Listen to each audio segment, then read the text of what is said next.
Eh les gars, j'ai une super idée. On va faire un podcast sur la politique.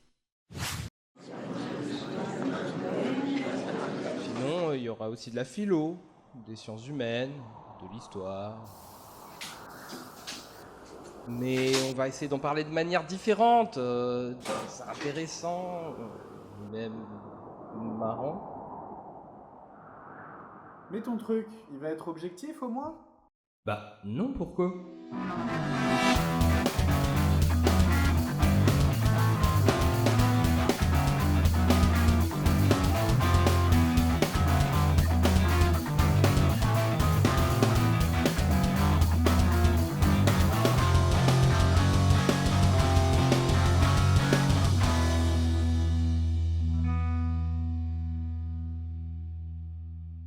Bonjour et bienvenue dans le tout premier épisode d'Esprit Critique, un podcast pour développer votre esprit critique. Mon nom c'est Dédimite, et chez les Aztèques c'est un petit démon nocturne qui aime emmerder les gens, c'est-à-dire une sorte d'esprit qui serait critique. Voilà, jeu de mots, tout ça. Humour. Aujourd'hui, on va parler de l'objectivité. Alors c'est quoi l'objectivité ? On pourrait dire que c'est quand on se contente d'énoncer des faits incontestables sans donner d'avis personnel. Le reproche que l'on entend le plus souvent à propos des grands médias, c'est qu'ils ne sont pas assez objectifs. Je disais qu'il y avait un consensus médiatico-sondagier pour conduire le président de la République à renoncer à sa candidature. Ce monde politico-médiatique qui cherche par tout moyen à détruire le président de la République. Au chapitre manipulation, que dire de ces sondages permettent à la presse de titrer que le Front National aurait déjà perdu. Marine Le Pen, victime des médias, ça fait rigoler tout le monde quand même, vu le temps d'antenne qui est le sien. Écoutez, Madame Le Pen, c'est la star des médias. Chaque fois que j'augmente le nombre de gens qui ne croient pas à ce qui est écrit dans la presse, je renforce mon camp. Parce que s'ils croient à ce qui est écrit dans la presse, j'existe pas. Vous en faites partie de ce système médiatique, Jean-Luc Mélenchon. Vous voyez bien un immense mouvement d'influence et de prise de contrôle des médias. Ils ont le droit d'avoir des amis fortunés, surtout lorsqu'il s'agit avec ces amis fortunés d'acheter des journaux pour faire leur propagande. Quand vous êtes de droite, vous avez tendance souvent à trouver que les médias sont de gauche, et quand vous êtes de gauche, vous avez souvent tendance à trouver que les médias sont un peu trop à droite. Vous êtes le roi de l'époque, Cohn-Bendit. Vous êtes ici le maître. Depuis 40 ans, vous êtes le maître. C'est vous. Non, c'est pas moi. C'est vous aujourd'hui. C'est pas moi, c'est lui. Et les internautes ne sont pas les derniers à le dénoncer. Chacun sent bien que la grand-messe du JT manque à tous ses devoirs de neutralité. Les médias ont une part de responsabilité assez importante. Parler beaucoup d'immigration, etc. Et finalement, on fait le jeu du Front National. Et le Front National n'a pas gagné effectivement de région au deuxième tour en raison de la puissante mobilisation des médias. La formation qualifiante pour exister dans les médias aujourd'hui, c'est d'être sioniste. Les médias, dans leur ensemble, sont plutôt anti-israéliens et islamophiles. Vous savez, plus j'avance, plus j'ai l'impression qu'il y a une guerre entre les médias et les musulmans. Nous l'avons maintes fois dénoncé dans nos éditions, la presse française vue de Moscou est une presse partiale, mensongère, manipulatrice. Ne comptez pas sur les médias, ils seront contre nous. Les médias sont achetés par les plus riches. Tout le monde est bien au courant que les médias c'est de la merde. L'objectivité serait donc l'idéal avec lequel se torchent tous les jours des journalistes manipulateurs. Pourtant, eux-mêmes se prétendent objectifs. Ça m'énerve franchement ces étiquettes que l'on porte à chaque fois. Journaliste de gauche, journaliste de droite. On est journaliste, point. Si j'avais choisi un journaliste engagé en me définissant de droite, de gauche, du centre ou je sais pas quoi, je l'aurais fait, je ne l'ai jamais fait. J'ai été aussi exigeant, aussi pugnace, aussi chiant pour dire le mot, avec tous les invités, quel que soit leur parti. Depuis que je fais ce métier, j'ai essayé de trouver une certaine distance par rapport aux acteurs de la politique et aussi par rapport aux opinions. On ne voit pas l'opinion et tant mieux, et tant mieux. Je pense que c'est aussi le devoir peut-être du journaliste du monde. Faire son métier de journaliste, ce n'est pas être de droite ou être de gauche. On est une chaîne indépendante, ni de droite ni de gauche, comme j'espère l'ensemble des médias audiovisuels de ce pays. C'est-à-dire qu'on n'a pas d'a priori politique, on laisse parler les gens. Quand est-ce que vous comprendrez qu'on peut pratiquer son métier sans avoir de parti pris ? Et peut-être même qu'ils le croient vraiment. Et lorsque des gens habitués aux médias traditionnels parlent d'Internet, ils lui reprochent souvent à leur tour de ne pas être objectifs. La presse se précipite toujours, maintenant elle court après Internet. Il faut aller plus vite sans jamais vérifier. Est-ce qu'Internet est ce lieu que je décris ou non ? Mais non. Est-ce que c'est pas cette poubelle-là de toutes les informations ? Aujourd'hui, ce serait difficile de ne pas voir dans Twitter un déversoir, haine, à fausse information. Règne sur la toile, à côté des sites institutionnels et très officiels, une sorte d'idéologie anti-système, anti-élite, anti-média dominant, qui est un ferment de l'idéologie d'extrême droite. On voit bien aujourd'hui que la blogosphère, c'est plutôt une gauchosphère. Il est victime de ce cancer qui s'appelle l'intox, qui est dû à quoi? Qui est dû au net. Le net est la plus grande saloperie qu'ait jamais inventé les hommes. À ma connaissance, il n'existe aucun média qui n'ait jamais été accusé d'être subjectif. Pourtant, on peut penser que s'il existait un média objectif, tout le monde devrait être d'accord avec ce qu'il dit, puisque personne ne peut contester des faits incontestables. Doit-on en conclure qu'il n'existe aucun média objectif? À mon avis, oui. Tout le monde a un avis, des idées, et ces idées influencent forcément nos actions. Les journalistes n'échappent pas à cette règle. Aucun média ne peut parler de tout ce qui se passe dans le monde, des guerres aux accidents domestiques en passant par le prix des légumes ou la dernière sextape de Paris Hilton. Tous les jours, les journalistes doivent choisir quels sont les faits importants dont ils doivent parler, mais aussi à quels faits accorder plus de temps ou la une de son journal, et lesquels au contraire ne feront que 3 lignes ou 3 secondes. Pour traiter un sujet, il faut choisir qui on interviewe et qui on n'interviewe pas, les mots utilisés pour en parler, etc. Tous ces choix sont consciemment ou inconsciemment influencés par les idées du journaliste. Par exemple, pendant une grève des transports, les journalistes qui sont plutôt contre la grève donneront plutôt la parole aux usagers qui se disent pris en otage par la grève, tandis que les journalistes qui sont plutôt pour la grève donneront plutôt la parole aux grévistes et parleront de leurs revendications. Un autre exemple, pour parler des parts du salaire reversées aux caisses de retraite et à la sécurité sociale, certains parlent de charges sociales et d'autres de cotisations sociales. Et on voit bien que charge c'est plus péjoratif que cotisation. Mais attention, c'est pas réservé aux journalistes et aux grands médias. Par exemple, l'information sur internet, c'est pas parce que tout le monde peut s'exprimer que c'est objectif. Là encore, ce sont des humains qui parlent, avec des idées différentes, et ils devront eux aussi faire des choix pour parler de n'importe quel sujet, comme les journalistes. Dans les médias dominants, on aura plutôt une information reflétant les idéologies dominantes, et dans les médias alternatifs, les idéologies alternatives. Mais aucun n'est objectif. Mais est-ce que c'est ça le problème? Si aucun média n'est objectif, on ne peut pas le reprocher à un média en particulier. Le problème, c'est pas qu'il ne soit pas objectif, c'est qu'il se prétende objectif. Que ce soit inconscient ou calculé, quand un média se prétend objectif, il manipule en fait beaucoup plus que s'il assumait qu'il est subjectif comme tous les autres. Par exemple, dans la plupart des émissions politiques, on ne précise l'orientation politique des invités que s'ils sont invités en tant que membres d'un parti. Mais les journalistes et les experts, eux, sont présentés comme ça. Nicolas Bouzou est économiste, directeur fondateur d'Asterès, société d'analyse économique et financière. Vous enseignez au sein du MBA de droit des affaires à l'université Paris 2. Philippe de Sertine est lui aussi économiste, professeur de finance à l'Institut d'administration des entreprises. Vous êtes membre du Haut Conseil des finances publiques. Irène Inchospé, journaliste à l'Opinion. En une de votre quotidien, l'interview du patron des patrons, Pierre Gattaz, qui affirme qu'il reste 6 mois pour réformer. Enfin, Éric Heyer est lui aussi économiste, directeur du département analyse et prévision de l'OFCE, l'Observatoire français des conjonctures économiques. Vous êtes par ailleurs enseignant à Sciences Po. C'est-à-dire en précisant leur profession et jamais leurs idées, ce qui peut laisser penser qu'ils sont là pour donner la vérité objective. Et si en plus ils sont d'accord entre eux, on a tendance à se dire encore plus qu'ils doivent avoir raison. Alors que si on vous disait « Nicolas Bouzou, vous êtes un économiste du courant néoclassique, vous êtes donc de droite et libéral. Philippe de Sertine, vous êtes un économiste du courant néoclassique, vous êtes donc de droite et libéral. Irène Inchospé, vous êtes journaliste dans le journal L'Opinion, qui est un journal de droite et libéral. Enfin, Éric Heyer, vous êtes un économiste du courant keynésien, vous êtes donc de gauche et social-démocrate. Et je suis moi-même un journaliste plutôt de droite et libéral. » On saurait qu'ils donnent leur point de vue, qu'il en existe donc d'autres. Du coup, on pourrait prendre du recul sur ce qu'ils disent, le comparer avec ce que disent d'autres personnes, et puis essayer de voir dans ce qu'ils disent ce qui est plutôt subjectif ou objectif. Et au passage, on pourrait comprendre que s'ils sont souvent d'accord entre eux, c'est pas forcément parce qu'ils disent la vérité, mais juste parce qu'ils ont les mêmes idées. Comme il est impossible d'être objectif, le meilleur moyen d'être honnête avec le public, c'est de lui dire d'où on parle, avec quelles idées, et puis de préciser le plus souvent possible quand il existe d'autres points de vue. Le reproche que l'on devrait faire aux médias se disant objectifs, c'est de cacher ces informations essentielles. Et cacher des informations pour un média, ça la fout mal. Mais allons plus loin. Y a-t-il vraiment des faits incontestables? On peut en douter puisque la plupart des choses que les gens considèrent comme des faits reconnus a déjà été contestée au moins une fois par quelqu'un. Par exemple, l'existence de Dieu est contestée, comme vous le savez. Mais aussi la version officielle des attentats du 11 septembre, la mort de personnalités nombreuses comme Diana, Elvis, Michael Jackson, le réchauffement climatique, l'évolution, la rondeur de la Terre et même l'existence du monde. Certains de ces gens sont sans doute pour vous des illuminés. Mais le simple fait qu'ils existent nous rappelle qu'en considérant certaines choses comme des faits, on donne déjà son avis.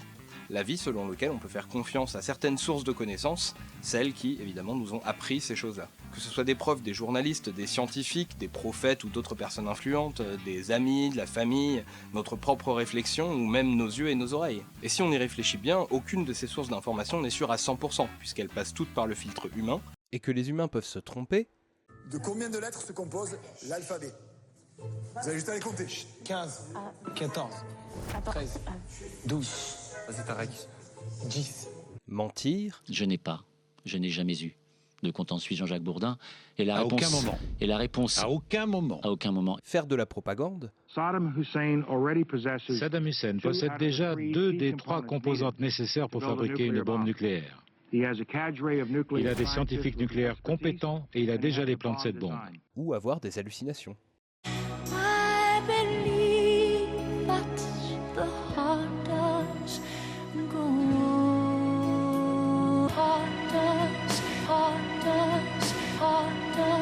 On peut bien sûr considérer certaines sources d'informations comme plus fiables que d'autres, mais c'est un choix, donc c'est subjectif. Par exemple, les livres sacrés sont considérés comme une source fiable par une bonne partie de l'humanité, alors que pour d'autres, pas du tout.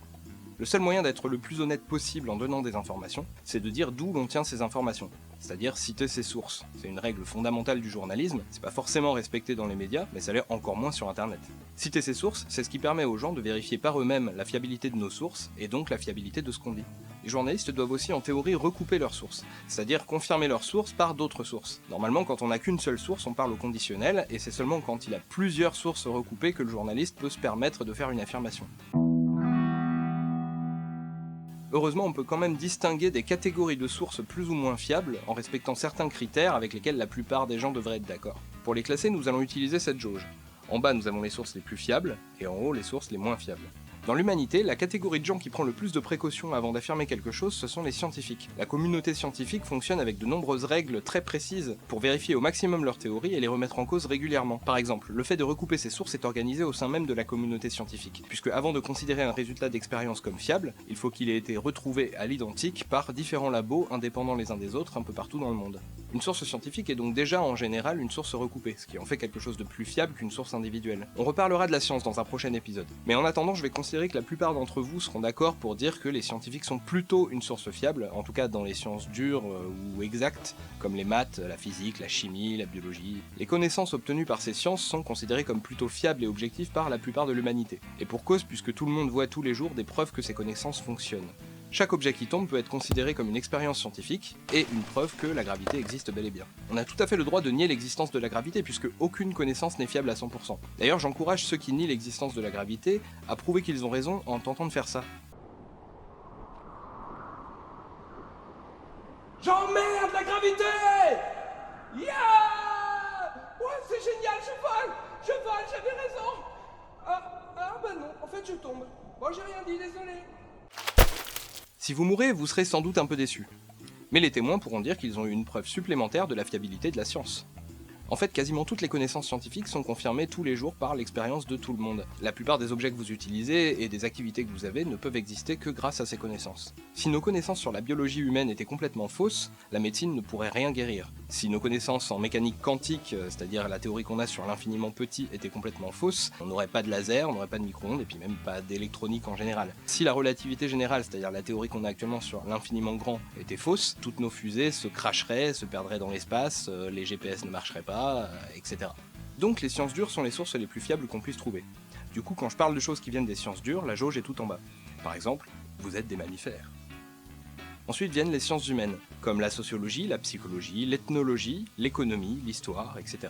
On les appelle parfois sciences molles, parce qu'elles essayent de respecter les critères scientifiques aussi bien que les sciences dures, mais ne peuvent pas le faire complètement. Du coup, alors que les sciences dures font généralement consensus, les sciences molles font parfois polémique. Dans chacune de ces disciplines, il existe des théories souvent différentes et parfois opposées. Quand on prend des informations venues des sciences humaines, on est donc souvent obligé de choisir une théorie contre une autre, ce qui fait qu'on a plus de chances de se tromper en choisissant une théorie fausse. Donc les sciences humaines sont un peu moins fiables que les sciences dures.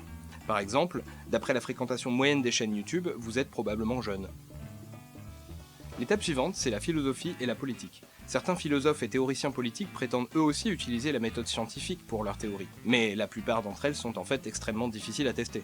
En fait, la seule exigence scientifique que la plupart respectent, c'est d'utiliser la raison pour construire leurs théories. et c'est déjà pas mal. Ça permet à chacun de juger si les arguments sont convaincants. Et le fait qu'il existe parfois un mouvement pour défendre ses idées, ça prouve pas que c'est vrai, mais ça prouve au moins qu'il y a un certain nombre de personnes qui les considèrent comme vraies. Le problème, c'est que très peu de connaissances philosophiques ou politiques sont acceptées par tout le monde. Il existe dans ce domaine des dizaines de théories contradictoires qui s'opposent entre elles, il est donc quasiment impossible de dire quelque chose dans ce domaine sans prendre parti. Et la fiabilité en prend forcément un coup. Par exemple, d'après Alain Finkielkraut, en tant qu'internaute, vous êtes tous des décérébrés. En montant encore un peu sur la jauge, on trouve les témoignages individuels. Il ne s'agit pas ici forcément d'énoncer des théories, mais de dire qu'un événement a eu lieu parce qu'on l'a constaté soi-même. Typiquement, c'est ce qui constitue l'essentiel du contenu des journaux quotidiens. Le témoignage est lui-même une source d'information dont la fiabilité peut énormément varier selon tout un tas de critères que je vais essayer de résumer. Est-ce que c'est un témoignage direct ou indirect ? Est-ce que la personne a constaté elle-même l'événement, ou est-ce qu'elle cite quelqu'un qui a constaté l'événement? Parce que ça peut aller très loin comme ça. Des fois, on cite quelqu'un qui citait quelqu'un, qui citait quelqu'un, qui citait quelqu'un, qui citait quelqu'un, etc. Y a-t-il plusieurs témoignages concordants, ou ce témoin est-il seul? Ou pire, est-il contredit par les autres témoins? Enfin, qui est le témoin? Est-ce que c'est un journaliste qui est formé aux méthodes journalistiques, comme recouper ses sources et soumis à la charte des journalistes? Est-il un personnage public dont on connaît l'identité, qui est donc exposé à des poursuites judiciaires, donc il doit faire attention à ce qu'il dit? N'a-t-il jamais été pris en flagrant délit de mensonge ou de manipulation? A-t-il fait la preuve qu'il peut dire des choses même quand ça ne l'arrange pas? Est-il suffisamment indépendant pour parler librement? Ou bien est-ce un obscur anonyme qui est donc à l'abri des poursuites pour fausses informations, qu'on a déjà vu sortir des choses sans les vérifier, ou mentir consciemment, qui ne parle que de ce qui l'arrange, ou qui parle sous la menace? D'une manière générale, un témoignage est beaucoup moins fiable que le résultat de nombreuses recherches contradictoires. Mais pour beaucoup d'événements, on n'a pas vraiment d'autres sources d'informations, alors il faut faire avec et être vigilant. Un exemple, l'ami noir de Nadine Morano dit que Nadine Morano n'est pas raciste. Encore plus haut sur notre jauge, il y a les théories personnelles. Tout le monde a ses petites théories sur telle ou telle chose. En général, c'est le fruit d'un raisonnement à partir de nos connaissances. Du coup, la fiabilité de ces théories dépend de la fiabilité de la personne qui les énonce. La plupart des gens pensent avoir des preuves de leurs théories personnelles, donc s'ils les donnent, on peut juger par nous-mêmes si on les considère vraiment comme des preuves. Et comme toutes les théories scientifiques ont commencé par émerger dans la tête de quelqu'un, on ne peut pas considérer a priori que toutes les théories personnelles n'ont aucune valeur. Mais une théorie développée par une personne seule est forcément moins fiable qu'une théorie ayant passé le filtre de la réflexion collective. Par exemple, je pense que le réchauffement climatique est dû à la disparition des pirates. Si vous regardez bien, moins il y a de pirates, plus il y a de réchauffement climatique. Enfin, tout en haut de la jauge, il y a les croyances. Une croyance est une connaissance qu'on a obtenue par tout autre moyen que le raisonnement rationnel à partir de preuves. Ça peut venir de l'éducation, d'une révélation personnelle, d'une sensation, d'une intuition. Je ne veux pas ici dénigrer la croyance, mais en tant que source d'information, on ne fait pas plus subjectif. Attention, je ne dis pas que toutes les croyances sont fausses, mais simplement que ce sont des sources trop subjectives pour qu'on leur fasse confiance sans les confirmer par d'autres sources, comme des sources scientifiques. Par exemple, je crois fermement que vous aurez la miséricorde de me pardonner cette relativisation des croyances. Je le sens dans mon cœur.